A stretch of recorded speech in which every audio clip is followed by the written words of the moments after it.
लेकिन विश्वास नहीं था। किसी भी स्थिति में मनुष्य को अपना आत्मविश्वास नहीं खोना चाहिए। मन के हारे हार है, मन के जीते जीत है। इसलिए गीता को जीवन में उतारना है तो सबसे पहले अपने मन को सबल बनाइएगा। स्वामी विवेकानंद के जीवन की एक घटना है। स्वामी जी वाराणसी में रास्ते से जा रहे थे और बाहर, और कुछ बंदर उनके पीछे पड़ गए। कुछ बंदर पीछे पड़ गए तो स्वामी जी भाग गए। वैसे बंगाल के लोगों को बंदरों की आदत नहीं होती है, तो स्वामी जी भागे। स्वामी जी आगे आगे भाग रहे, बंदर पीछा कर रहे। एक बूढ़े साधु ने यह दृश्य देखा और उसने कहा, ऐ साधु भागो मत, खड़े हो जाओ, बंदरों की ओर देखो। उसकी बात को सुना और स्वामी जी खड़े हो गए और पीछा करने वाले बंदरों की ओर मुड़ करके उन्होंने टर्न करके जैसे देखा, अब बंदर भाग गए। संकटों से भागने का प्रयास करेंगे तो संकट का पीछा करेंगे। संकटों की ओर देखो साहस के साथ, संकट they will get melted.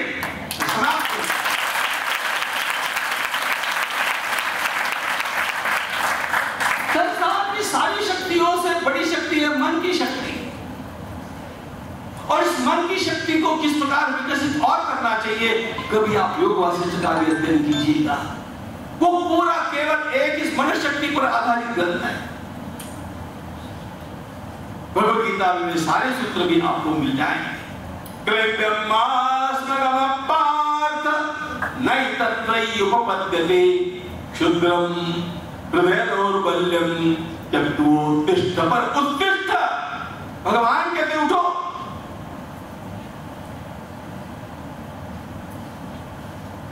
Boxing के खेल में एक दूसरे के लिए घुसाबाजी होती है, आप लोग जानते हैं। लेकिन बॉक्सिंग के खेल में फेल किसको मानते हैं? कौन हार गया ऐसा कहते हैं? बॉक्सिंग खेलते खेलते जो नीचे गिर गया उसको फेल नहीं करते हैं। जिसने नीचे गिरने के बाद उठने से मना किया वो फेल होता है।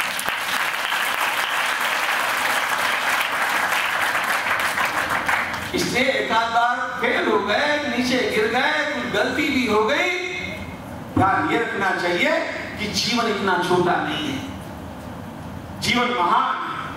और उसके लिए मुझे पुनः अपने बल को बटोर करके खड़ा होना चाहिए। Have the confidence first.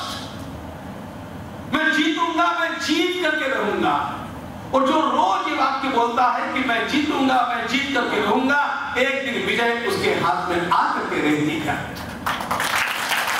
और इसलिए हमारे वेदों में एक मंत्र आता है, ऋग्वेद में, अहम इंद्रो न पराजित्ये, मैं इंद्र हूं, मैं भगवान का अंश हूं, मैं पराभूत होऊंगा नहीं, मैं आगे ही बढ़ूंगा, मैं सफल होकर के रहूंगा।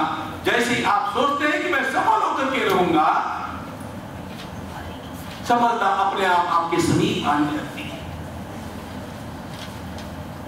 लेकिन इस प्रकार का केवल निश्चय करना उपयोगी नहीं है, उसके अनुसार हमारा जीवन भी बनना चाहिए। और जीवन ऐसा बनते हुए असफलताओं को पार करते करते जाना चाहिए।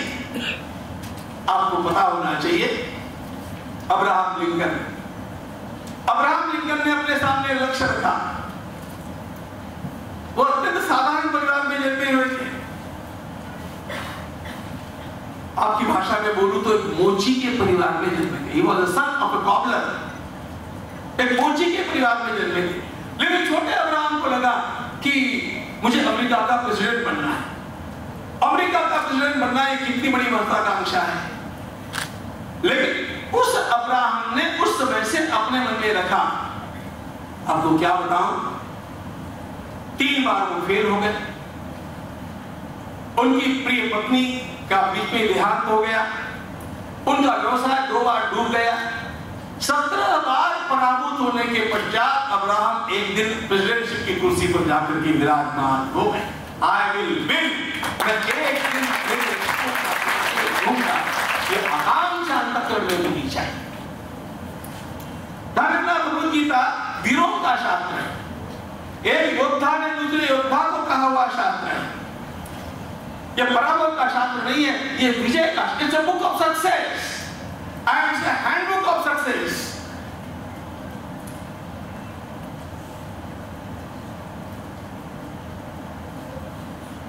हमारे ग्रंथ बहुत बड़े बड़े हैं, अब इतने ग्रंथों को हम कब पढ़ेंगे, कैसे पढ़ेंगे? लेकिन जब परीक्षा समीप आती है और पुस्तकें पढ़ी हुई नहीं होती है तो आप लोग क्या करते हैं? यू टर्न टू गाइड के लिए। भगवत गीता ये हमारे संपूर्ण जीवन की सफलता का गाइड है, ध्यान रखना। उसमें सारे सूत्र आपको तत्रैकाग्रम मनः कृत्वा, एकाग्र मन, और यह यश यदि प्राप्त करना है तो क्या करना पड़ेगा? तो रात दिन आपको सबसे पहले अध्ययन करना पड़ेगा। बाकी लोगों के सामने मैं अन्य बातें बोलूंगा, आप लोगों को अध्ययन कर स्वाध्यायाभ्यसनं चैव। गीताकार कहते हैं आपका पढ़ाई करना यही आपका तप है।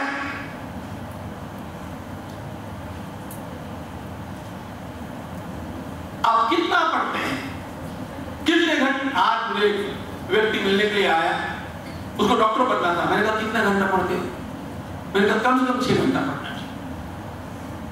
मेरे पास आने वाले हर व्यक्ति को मैं उसके अनुसार बात करता हूं।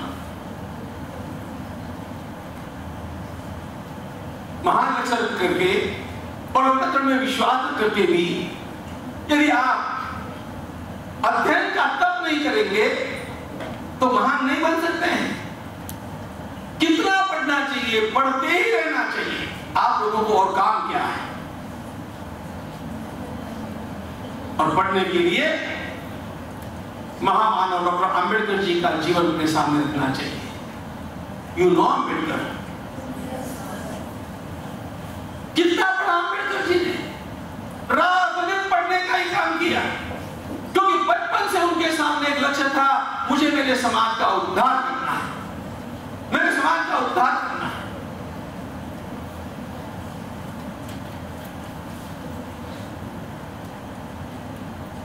विदेश से लौटते समय अंबेडकर जी ने अपने साथ में कुछ भी नहीं लाया, केवल ग्रंथ लाए। ग्रंथों को रखने के लिए उन्होंने एक विशाल घर बनाया।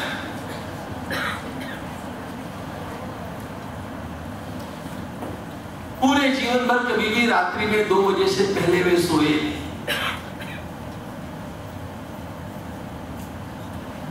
2 बजे के पहले हम भी सोते नहीं, व्हाट्सएप देखते हैं।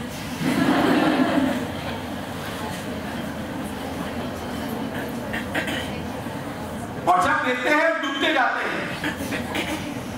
हम भी डूबते हैं और अपने साथियों को भी डुबाने का काम करते जाते हैं। रात दिन उस महापुरुष ने पढ़ाई की और उसका परिणाम था एक अत्यंत सामान्य घर से आया हुआ वो बच्चा, जिसको इस प्रकार का विद्यालय कभी नहीं मिला था। विद्यालय में एसी कमरे में बैठ करके पढ़ने का सौभाग्य तो उसने कभी देखा ही नहीं था। समाज की उस समय की गलत व्यवस्था के कारण उनको कक्ष से बाहर बैठ करके सुनना पड़ता था। इतनी आपदाओं को झेल करके उन्होंने जो अध्ययन किया है वो अध्ययन केवल अद्भुत अध्ययन है, और इसी कारण वे स्वयं हमारे संविधान के शिल्पकार बन सके। इतना बड़ा सम्मान उनको प्राप्त हुआ, उसके पीछे उनका तप है। डॉक्टर अब्दुल कलाम के सारे महानता के पीछे उनका इतना तप है। स्वाध्यायाभ्यसनं चैव वाङ्मयं तप, भगवत गीता कहती है स्वाध्याय करो, पढ़ते रहो। बस पढ़ लिया, 2 शब्द कहे स्वाध्याय और अभ्यसनम। अभ्यास का अर्थ क्या है? पौनः पुण्येन करणम अभ्यसनम। 1 बार पढ़ो, 2 बार पढ़ो, 10 बार पढ़ो। आपका पढ़ा हुआ इतना होना चाहिए कि आपके परीक्षक को आपका डर लगना चाहिए, कि परीक्षक को लगना चाहिए कि ये मुझसे ज्यादा जानता है, तब आपकी जीत है।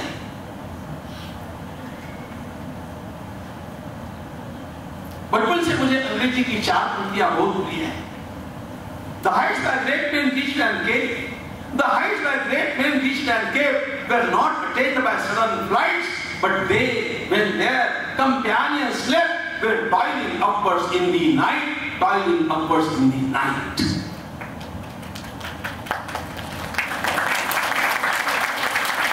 छात्र का जीवन अध्ययन में ही संपूर्ण जाना चाहिए। You must go mad after knowledge. इतनी सुविधाएं प्राप्त होने के पश्चात यदि आपको ज्ञान के लिए पागलपन नहीं छाएगा तो जीवन के अंतिम पड़ाव में आपको पश्चाताप होगा कि इतनी सुविधाएं परमात्मा ने दी थी, हमने उनका उपयोग नहीं किया।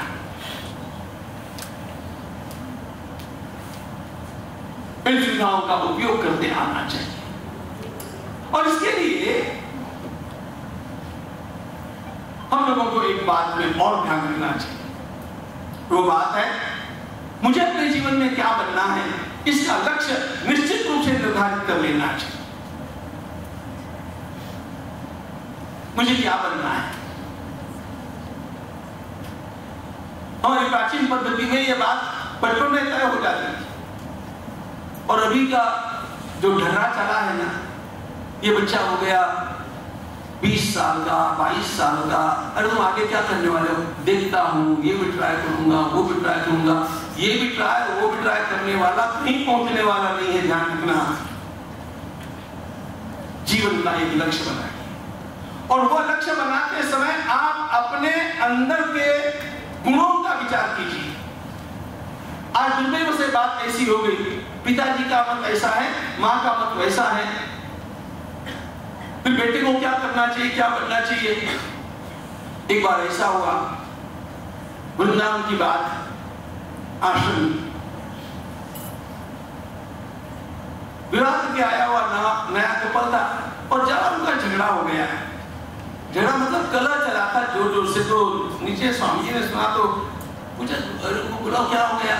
उनके परिचित लोग थे, तो दोनों आए, फिर प्रणाम किया। क्या इतनी जोर से बहस क्या चली थी?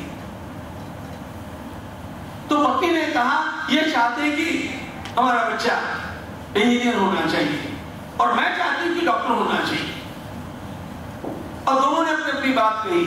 स्वामी जी ने कहा, वो बच्चा कहाँ है? कहा, बच्चा अभी होना है।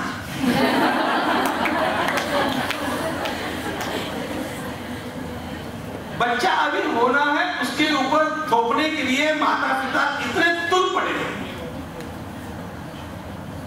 This is very wrong habit of the society. मैं तो हर बालक से यह कहता हूं, ask your own conscience what you want to be and choose that alone.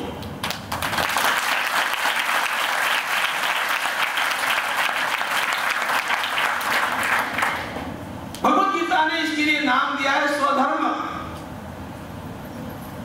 स्वधर्म शब्द का उच्चारण करते समय देखो, धर्म शब्द का अर्थ रिलीजन नहीं होता है, माय ओन ड्यूटी। धर्म शब्द का अर्थ होता है गुणधर्म, द प्रॉपर्टी। परमात्मा ने हर एक को भीतर कुछ और इंट्रिंसिक प्रॉपर्टी दी है, and we are born with some properties. We must know those properties, what I am born for, और उसी को चूज करके आगे चलेंगे तो आप शिखर पर पहुंच जाएंगे। मैं आपको उदाहरण देता हूं, रविन्द्रनाथ टैगोर, आपको पता होना चाहिए, स्कूल छोड़ करके भाग गए। क्यों भागे? उनको गणित नहीं आता था। उनके गणित के टीचर ने कहा, तुम घर का नाम डुबो दो। ये कहते रवि वहां से अपने बस्ता लेकर के उठा चला गया, और घर पर आकर के कहा, मैं स्कूल का मुंह देखने वाला नहीं। क्यों? उनको गणित आता नहीं था। अरे he was not born for mathematics, he was born for poetry. Poetry के क्षेत्र में उन्होंने जो काम करके दिखाया, हम सब लोग जानते हैं। साहित्य के, काव्य के क्षेत्र में वे हमारे देश के शिरोमणि बन गए। Now on the other hand,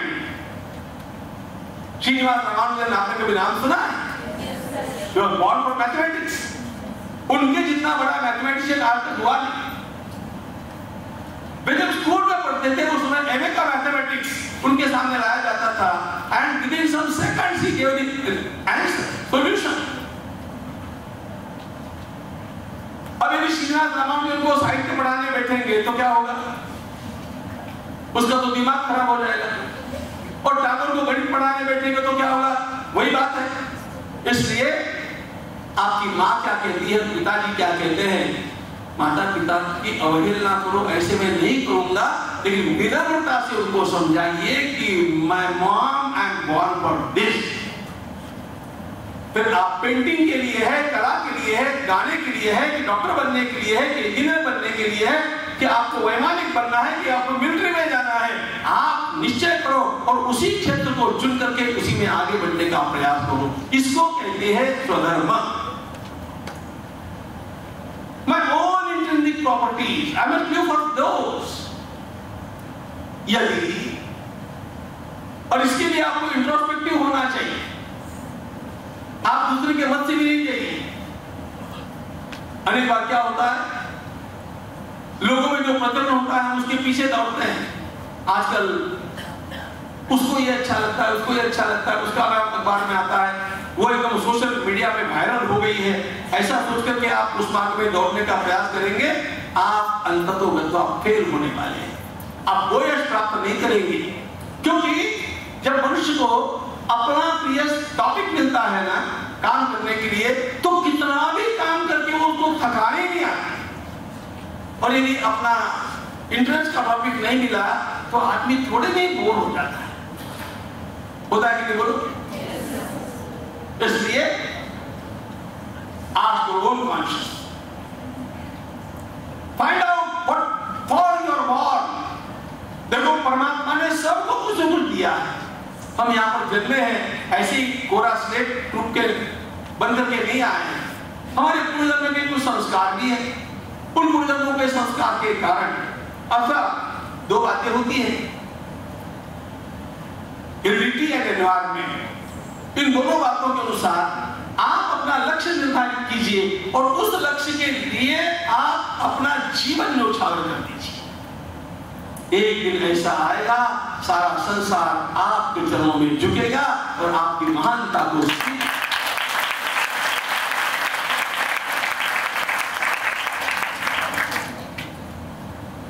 लेकिन ये सब करने के लिए आपको रेगुलर लाइफ भी जीना चाहिए। भगवद गीता अनुशासन पर बहुत जोर देने वाला ग्रंथ है। युक्ताहार विहारस्य युक्तचेतस्य कर्मसु युक्तस्वप्नावबोधस्य योगो भवति दुःखः। रोज का मेरा अनुशासन, आर वी डिसिप्लिन?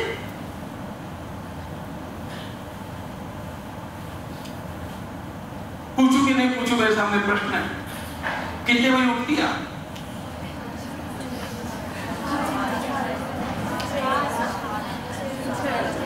उत्तम छात्र को कभी भी सूर्योदय के समय तक सोते नहीं रहना चाहिए। सूर्य का उदय होने से पहले जो जग जाएगा वो जीवन में सफल होकर के रहेगा।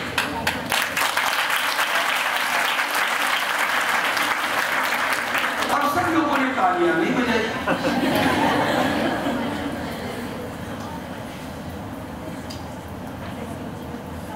Use to the quality time. देखो, अपने जीवन को दीर्घायु बनाने के लिए और स्वस्थ रखने के लिए प्रकृति के नियमों का पालन करना बहुत आवश्यक है। एक बड़ा सुंदर वाक्य मैंने एक प्राथमिक चिकित्सा की पुस्तक में पढ़ा था। You can win mother nature by obeying her. You must obey the nature. और यदि आप इस प्रकार से अपनी जीवन यात्रा को थोड़ा नियमित करने का प्रयास करेंगे तो आपकी आयु भी बढ़ेगी, आपका आरोग्य बढ़ेगा। क्योंकि एक बात और है, श्रीनिवास रामानुजन का उदाहरण मैंने दिया, he died at very early age। एक अत्यंत प्रतिभावान व्यक्ति, एक अत्यंत श्रेष्ठ पढ़ा लिखा व्यक्ति जब अल्प समय में चला जाता है ना, तो वह राष्ट्र का बहुत बड़ा नुकसान होता है। और इसलिए अपना स्वास्थ्य अच्छा रखना सीखना चाहिए।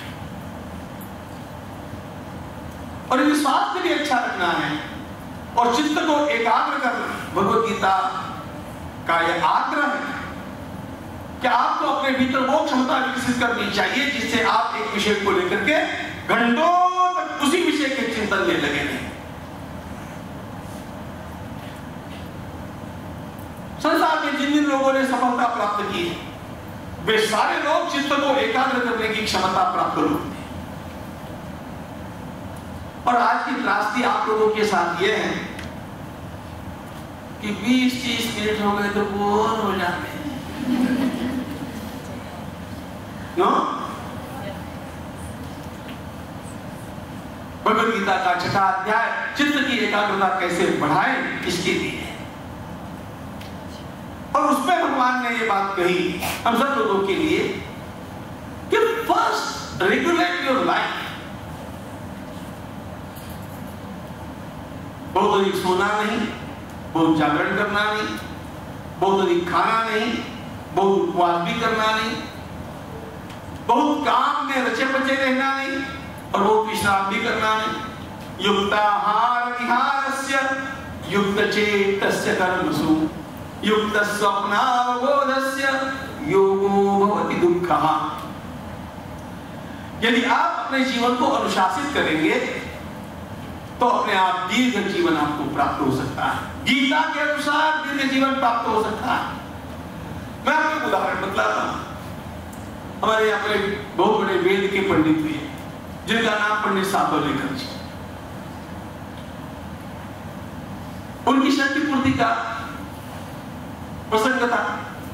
तो षष्ठी पूर्ति में हम लोग क्या करते हैं, कुछ उपहार वगैरह देते हैं और भाषण करते हैं कि भगवान करे आप शतायु हो, भगवान करे आप शतायु हो, ऐसे ही करते हैं ना। लोगों ने ऐसे ही भाषण किए। अंत में सातवलेकर जी बोलने को खड़े हुए और सातवलेकर जी ने कहा, लोगों ने मुझे शुभकामनाएं दी कि मैं शतायु हूं, मैं आपको गारंटी देता हूं कि मैं शतायु होने वाला हूं। सातवलेकर जी ने कहा, मैं आपको गारंटी देता हूं कि मैं 100 वर्ष जीने वाला हूं, लेकिन मेरे सामने प्रश्न यह है कि जब मेरी शताब्दी होगी तब आप में से कितने लोग रहेंगे।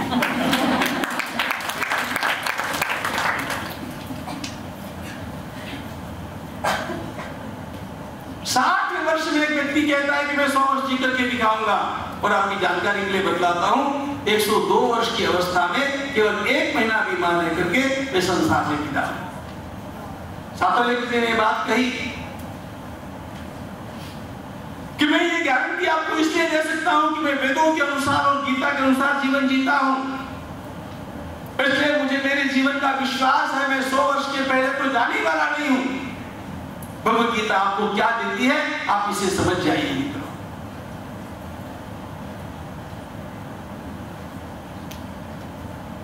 जीवन अनुशासित होना चाहिए, मन एकाग्र होना चाहिए, आत्मविश्वास से भरा हुआ होना चाहिए, लक्ष्य स्पष्ट होना चाहिए।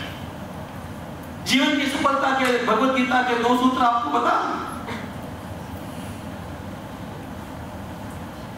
Clear intention and total attention.